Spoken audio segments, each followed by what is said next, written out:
Every step we take now, God is with us always. Through the night and daytime, He is making new ways. Mountains tall are shrinking, rivers part before us. God is here and leading, He is making new ways. God makes a way, hey, hey, every single day, hey, hey. We jump and sing and play, hey, hey. God makes a way, hey, hey.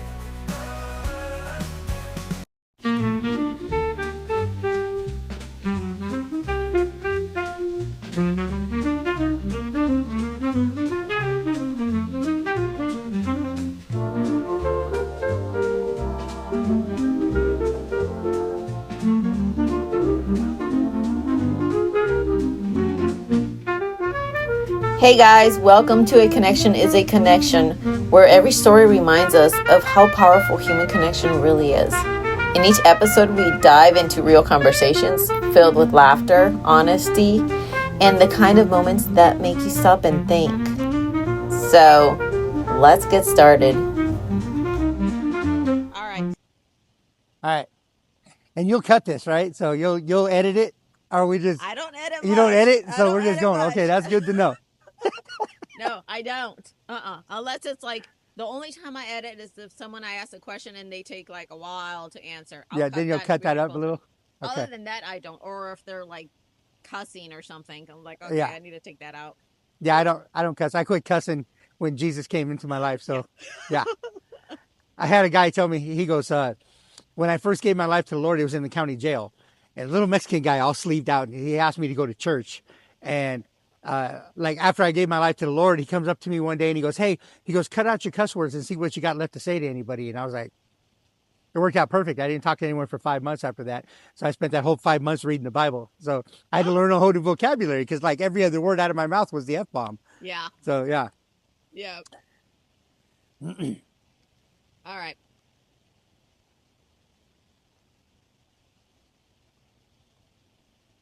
Here we go. All right. Today's guest has a story you don't want to miss. Please welcome Tracy Kovach. Hi. Tracy, Yes. can you tell us a little bit about yourself? Uh-oh. How much time do we got?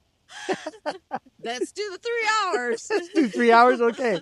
Because I can talk for 3 hours. Ask my wife. She'll be like, please. My company, they pay me to talk, and my wife begs me to shut up. I always make jokes about that. Oh, shoot. She doesn't really, but I make jokes about that. Okay, so a little bit about myself. So my name is Tracy Kovach. So I am going to be 60 years old on Monday. Yeah. Happy birthday. And thank you very much. I didn't think I was going to make it to be 60. I really didn't believe I was going to make it to be 20 or even 15. I mean, my whole life I was like, well, I'm not going to live to be 20, and then I'm not going to live to be 25, and then 30, and then 35, and then 40, and 45, and 50. And I'm like, here I am 60. I'm like, man, should have went in the military or went to college or something. I don't know. but I actually have a PhD in life. So I always tell guys that grew up the way I grew up. Mm-hmm. We actually have PhDs in life. So the schooling that I have, you can't get in a book. So, and it's pretty cool because the world is like hungry for the knowledge that I have and that we have. It's tough because a lot of guys with the lived experience and the lifetime of drugs and time and crime and all that kind of that life and addiction and incarceration and all that stuff, they don't come out of it and stay out of it long enough to be able to share the knowledge they have with the world. So I get to kind of advocate for that now in my life. So I get to talk to guys. So I grew up on the streets with no parents around, and the streets raised me. So I started injecting meth or doing meth. I started doing meth in 1979 at the age of 14, and then injected meth and heroin and drugs for the next 26 years after that. I did over 10 years locked up in 13 different prisons in California and Arizona. I escaped twice. I escaped from Orange County Juvenile Hall in 1982. Wow. And I escaped from San Diego County Jail in 1987. So I robbed drug dealers for a living my whole life. So I got shot in the throat with a 9mm in 2000. The bullet went right through me. I got shot in the arm robbing a drug dealer. I got stabbed 7 times, being drunk and just all that stuff. So that's pretty much what I did my whole, until I was 43, I think it was, when good old Maricopa County Sheriffs drove a tank into my house looking for a meth lab and a chop shop. Yeah, so a little bit about me, the beginning parts, and there's so many stories that go with all that. But yeah, today I give God glory for everything that happens in my life. I surrendered my life to Jesus June 28, 2007 in the county jail, and I never looked back. So I've been clean and sober now 18 years. I've been out for 16 years. Now I'm a husband, a father, a grandfather, a great-grandfather times 2. Wow. I have 2 great-grandbabies. I'm a fully licensed pastor. I go back into the jails and prisons and do ministry. So I'm fully badged to go in every prison in Arizona without an escort, every county jail in Maricopa County and Pinal County. So it's pretty cool. I have a blast doing what I do. I own 2 homes. So yeah, I mean, I just love using the knowledge that I have from my past life, and now learning all the corporate stuff. I'm a chief operator at my company I work for now, Phoenix Oasis. So yeah, so chief community officer. So I get paid to talk to people pretty much, and I love it. They don't even got to pay me, but I'm glad they do. So there you go.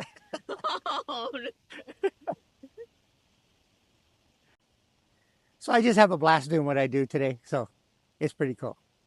Nice. Yeah. All right.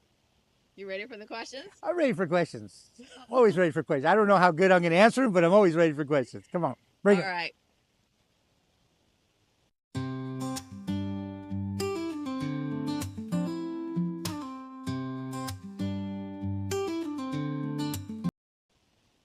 What was your biggest challenge in life?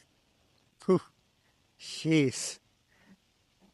Oh, biggest challenge in life. Now you just heard some of my life stories, so it's like, which part of that would be the challenge? So, so many challenges. Life is just a challenge. So, Yeah. I don't think there's just one thing that's just a huge challenge. I think that life is just a challenge. And when I talk to guys today, guys and gals today, especially because I do ministry now, and my ministry and my job, both, I work with people who used to be that are where I used to be. Okay.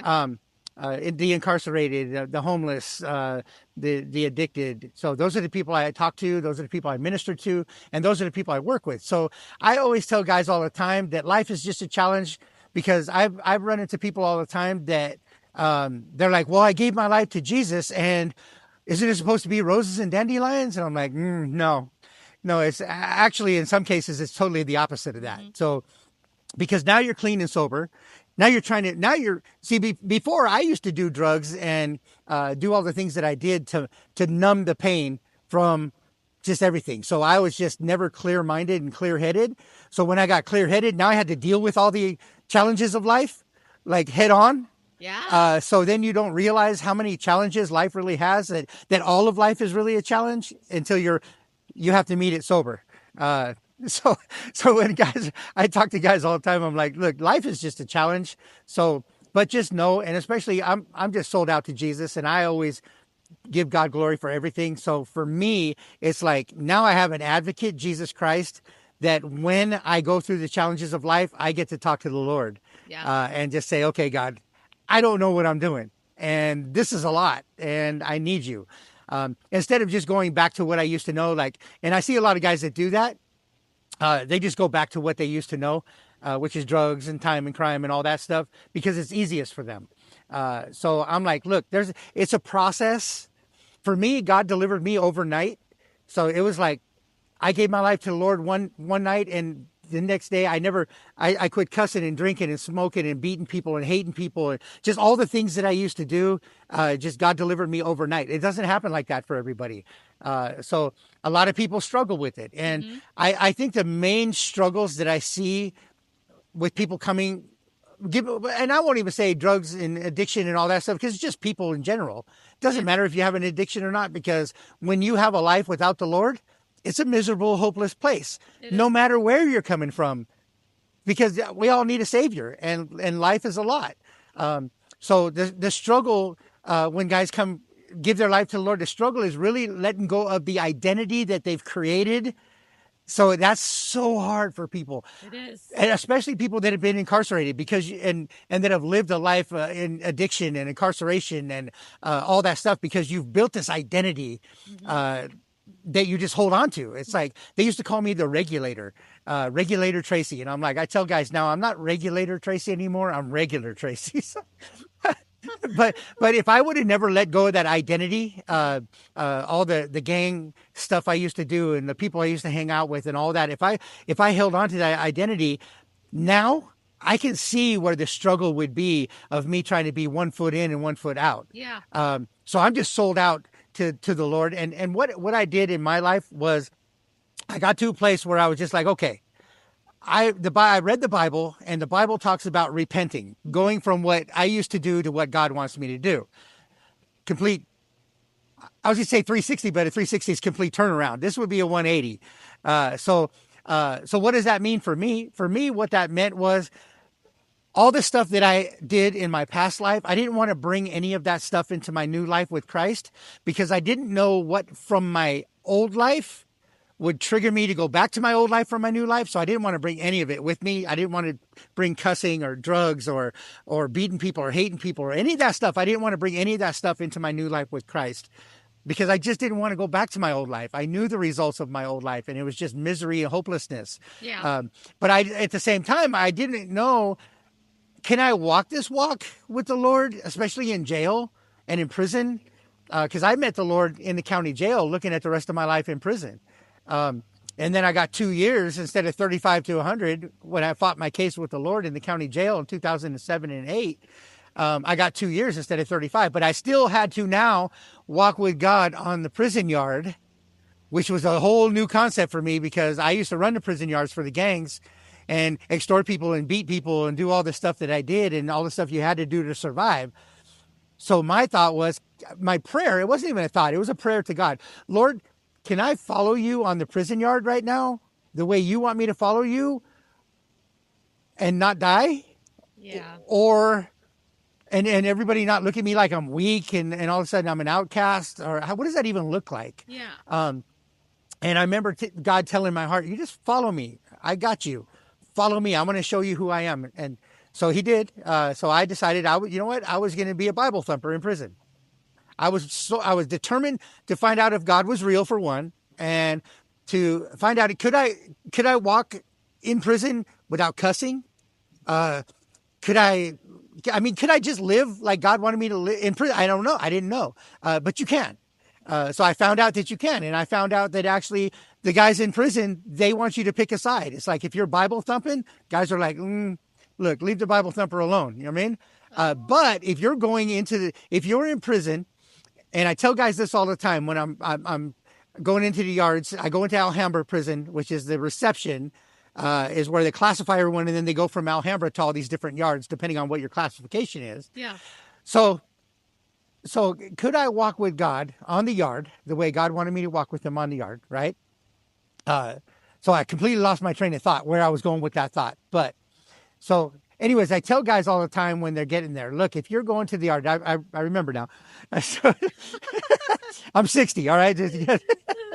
So can I walk with God? So I tell guys all the time, if you're Bible thumping and you're just following Jesus and you're doing a God thing, when you get to the yard, you're good. Guys aren't going to mess with you. But if you're going to the church and you're praising the Lord and you're raising your hands, but then you're coming back to the yard and you're extorting people and beating people and doing drugs and all that stuff, somebody is going to pull you up from your race or whatever, and they're going to tell you, pick a side, bud. You just did drugs with me, and now you're in the church. What are you doing? You telling on me? Well, you know what I mean? So it'll become a problem. And I've told guys, I'll always ask the guys when I'm doing my services in prison. Mm-hmm. I ask the guys, how many guys in here are Christians? And like most of them will raise their hand. I go, good. When you get to your prison yard, find your people. Your people are not the blacks, the whites, the Mexicans. Your people are the Christians. Find them. They're there. There's guys just like you and just like me on those yards that are sold out to the Lord. Find those people and hang out with those people. Those are the ones that are going to help you with your walk on the yard. So I've had guys come to me after they got out and go, dude, remember you told me to find my people? I did. I found the Christians and I was good, bro. And God just changed my life and I'm doing great now and I'm out and I got a whole life and thank you. So I'm like, all the glory be to God. So Oh yeah. yeah. Yep. You know, I've been seeing this for the past maybe a couple of years, especially when I'm doing interviews, when I do interviews, people and talking about identity, Yeah. with addictions, Yeah. alcohol, drugs, they try to just identify themselves with that. Yeah. And that's who they are and that's who they ever will be. And when I tell them that's not who you Yep. are, that's not your identity. Yeah. But so many people identify with that. Well, because what happens is you build a life. That is your life. Yeah. So that's your identity. Your identity is you're a drug addict. Because I used to always say, I'm going to die doing drugs. Man, you know what? I'm going to die in prison doing drugs the rest of my life. But in my heart, I was like, man, I'm going to die in prison doing drugs. I was like, Yeah. On the outside, though, I would try to be all like it was okay with me when it really wasn't okay with me. So people like me, when we come out of that, we get to show these guys, not just tell them, but show them, look, no, it is possible to have a different life. That life you've always wanted in your heart, you don't need to be hopeless and miserable and all that stuff. And you're not going to die in prison and you're not going to die a drug addict because that's not your identity. Your identity, think of who you were when you were young. Go back to that child. And then especially when you give your life to Christ, go back to that child because you're a brand new baby in Christ. Mm-hmm. Go back to that child and let God raise you. Another thing I tell guys all the time is the possibilities are endless in your new life with Christ. There's only 2 levels you can get to in your old life with incarceration and drugs, death and prison the rest of your life, sometimes or both. But the possibilities are endless in this new life. In my new life with Christ, the possibilities are endless. And I love it. I take full advantage of those possibilities and it's just amazing to me. Totally.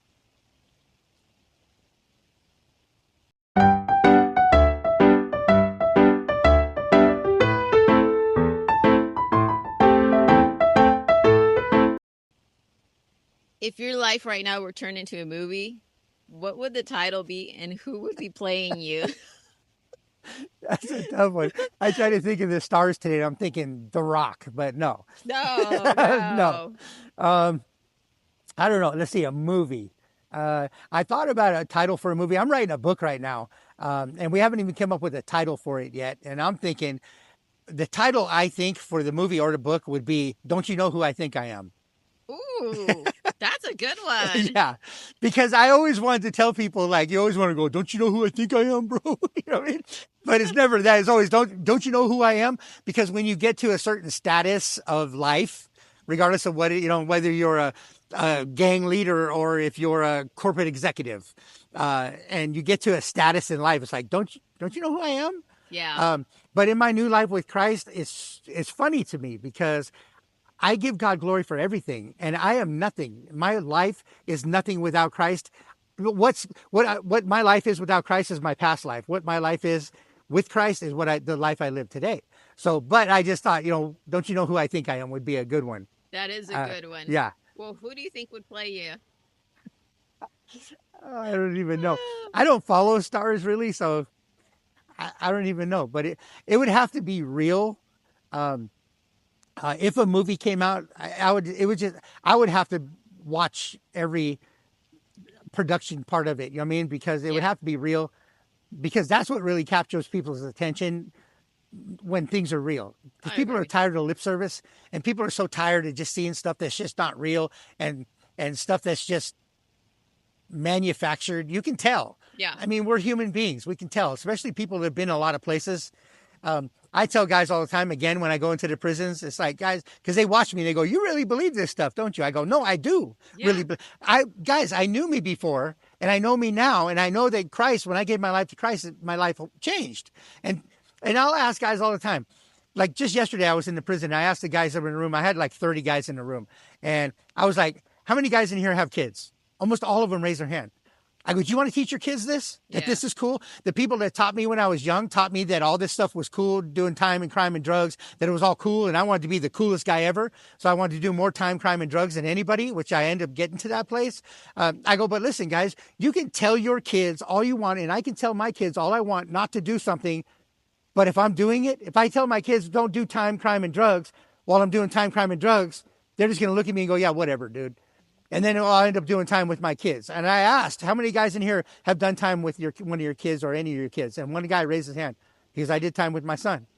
And I'm like, see? I go, our kids are watching us. It doesn't matter what we say. It matters what we do. Yeah. So there's an old saying that says, preach the gospel all over the world, and if necessary, use words.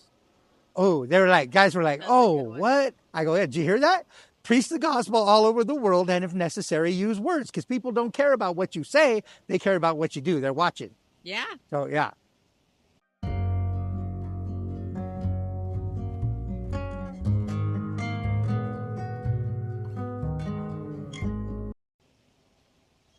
If you had to explain your faith in one sentence to a stranger, what would you say?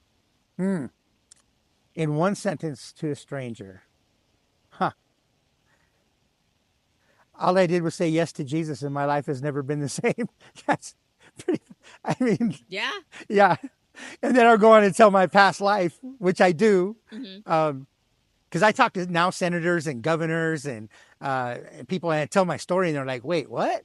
What the heck? You've been shot, stabbed, beat, ran over, but you live, I mean, you injected meth your whole life, but you can have a conversation with me. I'm like, yeah. I mean, I said yes to Jesus. My life has never been the same since. Yeah. Have I had opportunity to go back? Absolutely. Plenty of opportunity. I mean, I run into all my homeboys all the time, and they're like, hey, bro, if I get in trouble, you got my back. I'm like, no, I don't, dude. I mean, miss me with all that. Look, you got yourself, you want to go to church? I'll take you to church. You want me to come to you? It's not happening. Miss me with all that. Yeah. Yeah. So, Totally. All right, here's a good one. uh-oh. You're stuck in an elevator for 3 hours with your worst enemy. What's your game plan? Game plan. First, please forgive me. I mean, my worst enemy, I pray for my enemies. Because people used to tell me that I was the devil himself and they think I should be dead. And now I'm some of their pastor. So I don't think that God, there's nobody in this world that I know for a fact that God can change anybody's life. So I think my first thing would be like, forgive me for whatever it is that I did to you to make us enemies. And, you know, and that, is there anything I can pray for you for? Yeah. I run into that all the time. It's the only reason I say that. I mean, I have guys come up to me and go, hey, bro, remember me? I'm like, no, but forgive me for whatever I did to you. Oh. Most of the time they'll be like, well, you didn't do anything to me. I go, my intention was to do something to you. You just got away. So please forgive me for that. Yeah. Yeah. Wow. If you had to eat one weird food combination for the rest of your life, what would it be? I know exactly what that is. Oh. It drives my wife nuts. I like top ramen with mayonnaise in it. Oh, what? Yeah. See? I love it. So you take a beef top ramen, or you get the noodles and you pour all the juice out of the noodles, put the beef packet in there and put a spoonful of mayonnaise in it. It's so good. Yeah. Or peanut butter and jalapeno sandwiches. It's good too. Oh, I've never heard of that one before. Yeah. Oh, okay. So I think out of all the interviews I've done, yours has been the ultimate weirdest one. Mayonnaise and top ramen. Yeah. It drives my wife nuts. She's like, that is the most disgusting thing. Well, but I eat liver and onions for breakfast too. So. Oh, I like liver and onions. I love it. Yeah. So, it's hard to find though. No, Alexi's on Union Hills and 19th Avenue. That little restaurant right there. Yeah. They have the best liver and onions in town, and they will serve it to you for breakfast with eggs too. Really? Oh yeah. Ooh, I'm gonna the try best. it. Alexi's, yeah. All right. Do you have a testimony from God that formed you and can heal others by hearing what you went through? Wait, say that again? So do you have a testimony from God that formed you and can heal others by hearing what you went through? Yeah. Your testimony. This whole testimony. There's like just so much. I mean, I was a mess. I was a documented mess. And now a documented, I mean, we're all still a mess, but I mean, I'm doing much better than I was. Yeah. But without Jesus, I mean, that's just a testimony in itself. And people I run into all the time are like, dude, what happened to you, man? I knew you before, and whatever happened to you is real. And I want that in my life. So just a testimony also. And just another testimony is just be that example of what change and what Jesus looks like in your life. One of the biggest testimonies for me and so important for me, and we can do all things through Christ who strengthens us, but we can do nothing without Jesus. And I know that. I know before I left the prison the last time, the chaplain's wife, she told me, she said, Tracy, out of all the people I've ever known that have given their lives to Jesus, she goes, you can never fall. And I was like, why do you say that? And she said, because there's so many people watching you to see if Jesus is real in you. And she goes, if it's not, it's going to destroy so many people's faith. Mm-hmm. And that really stuck with me. It really stuck with me deep. And it's always stuck with me. And it's always important for me to be that example of who Christ is in me. And again, nobody's perfect. Jesus was the only one that's perfect. I speed and I get upset. And I mean, I'm not perfect, no. but I'm not the guy I used to be. Yeah. And I am so much not that guy that it's noticeable to people. And it really blows my mind because I stand in awe of what God has done in my life, mm-hmm. because without him, I could never be the person I am today. And I have fun with it, really. So I'm like, all right, God, what are we doing today? What's our next thing? You know what I mean? Yeah. Like we're sitting here doing this right now. Who does that? Right. It's like, I have fun with it. So yeah. When was, so most of the time when we fall at our lowest, I'd say, is when we truly find Jesus. Yes. When we're up here and we have money, we have whatever, we don't even acknowledge him. Yeah. What was your lowest where you're like, you know what, I'm done. I can't do this anymore. So that was when the sheriff drove a tank into my house. So, and the reason I say that is because my whole life, I just looked for that clarification in life. I thought it was drugs and women and beating people and taking over towns and all these things that nothing ever filled that void. And I was on purposely looking for that clarification. I even sacrificed my life to find that clarification. And I knew there was more to life than what I was doing, but I didn't think it was for me because I thought my life was so messed up it could never be fixed. And so when the sheriff drove the tank into my house, my blood pressure was 263 over 210 from injecting meth for 26 years. And I was getting ready to die. And I know that Jesus knew that, and he used the sheriffs to save my life. But I was broken at that point because I had spent my whole life looking for that clarification. And now my thought in my head was I was just so broken that because I never found what I was looking for. And now I'm going to do the rest of my life in prison. And I was just so broken, just so hopeless. And I was just like, and when that guy talked me into going to church with him, that little Mexican guy, I wish I would remember his name, but it was all for a purpose. God used that guy to talk me into going to church just to get out of our cell. I wasn't going there to find Jesus. I always said I was God. And when I went into that chapel and the little preacher in there started reading out of the Bible, that was when I was like, wait a minute. What was that? That was like information I've been looking for my whole life. And I am surrendering my life to Jesus. And then there's a whole story that goes with that. And you can go to YouTube and find, just Google my name, Tracy Kovach, TracyKov as in Victor, ACH. And there's a bunch of things on there, but I did a 3-hour podcast that I talk about all this stuff. So it's just amazing what God did in my life and the things how he got the two things that were in me that really would have stopped me from following him was racism and being called names. Punk was the worst. In prison, you get called a punk and it's just like automatic. You have to fight somebody. Otherwise, everybody thinks, well, if you don't fight somebody, if they call you a punk, you are the punk. They called you, then everybody's just going to beat you up. And it's an interesting world. So it's a whole crazy world, but yeah. Yeah. What's the most selfless thing someone has ever done for you? The most selfless thing that anybody has ever done for me? I would just say believe in me, to trust in me. Here's I'm sitting here trying to think of who it has been. A little old lady named Diane Pulaski. She's 85, I think now, or 88, something like that. She picked me up from prison when I got out my last time. So her testimony, and it's an amazing testimony, was because somebody had wrote me a letter and said they were going to come pick me up from prison and take me to Teen Challenges where I was going because I didn't want to go back to my neighborhood. I wanted to go to a program, which Teen Challenge was that program for me. And And I get this letter from this girl that says she was coming to pick me up one more time. And I'm like, the chaplain in prison is like, no, that girl isn't a girl from my past. So Diane Pulaski volunteered to come pick me up. She was with Calvary Baptist Church in Lake Havasu City. And I still call her grandma today. She's my grandma. So, but she had asked people in her church to come with her, even retired police officers to come with her to come pick up this. I mean, nobody knows. She didn't know who I was. I mean, she knew her husband was doing prison ministry. Yeah. But I mean, here's this guy that's got all these gang tattoos that says he gave his life to Jesus. She's going to come. She's like this tall, and she's going to come to the prison and pick me up. But she wanted to bring someone with her because she didn't know how saved I really was. Yeah. But nobody would go with her. And she took it upon herself to say, you know what? I'm going to go pick this guy up. And she picked me up from Kingman Prison and gave me a ride all the way to Phoenix to Teen Challenge. And she laughs about it today. She goes, I went and picked up this big old tattoo guy all by myself.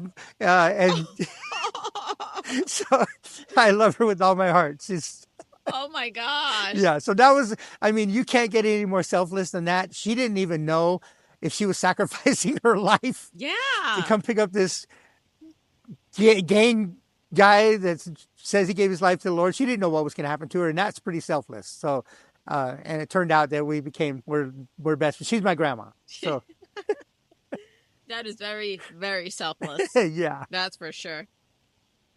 What's one hidden talent that you have that's completely useless? A hidden talent that I have that's completely useless. Uh-huh. I don't know. I don't have to ask my wife this one. Oh. Let's see. A hidden talent that I have that's completely useless. I don't have an answer for that. That's a tough one. What is yours? Oh. That's a tough question. That is a tough question. What would be mine?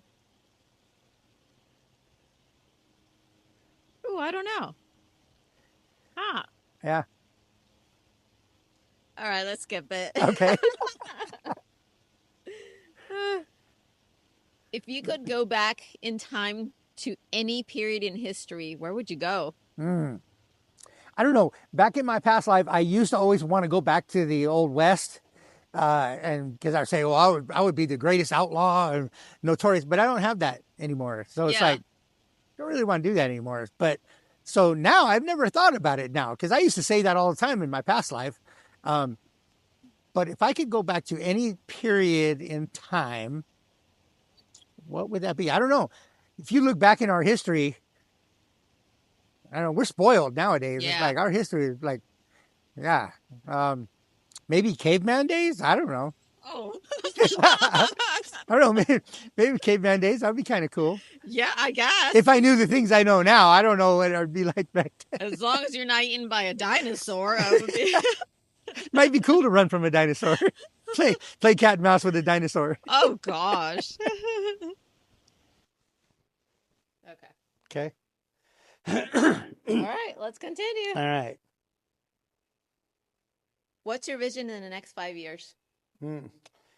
Vision in the next 5 years. So, I don't know. I just want to be happy. I love to help people. I don't know. I don't never. That's one thing. People have asked me before, what goals do I have? Yeah. It's so tough to have goals like that because I just trust in God that He's just going to do what He's going to do. And I don't know what He's going to do from 1 minute to the next. Yeah. So my goal is just to follow the Lord and just stay humble and just keep on glorifying the Lord in everything I do and helping people. I love to help people. So I just love to be that example of who Christ is in me. So that's pretty fun. So yeah.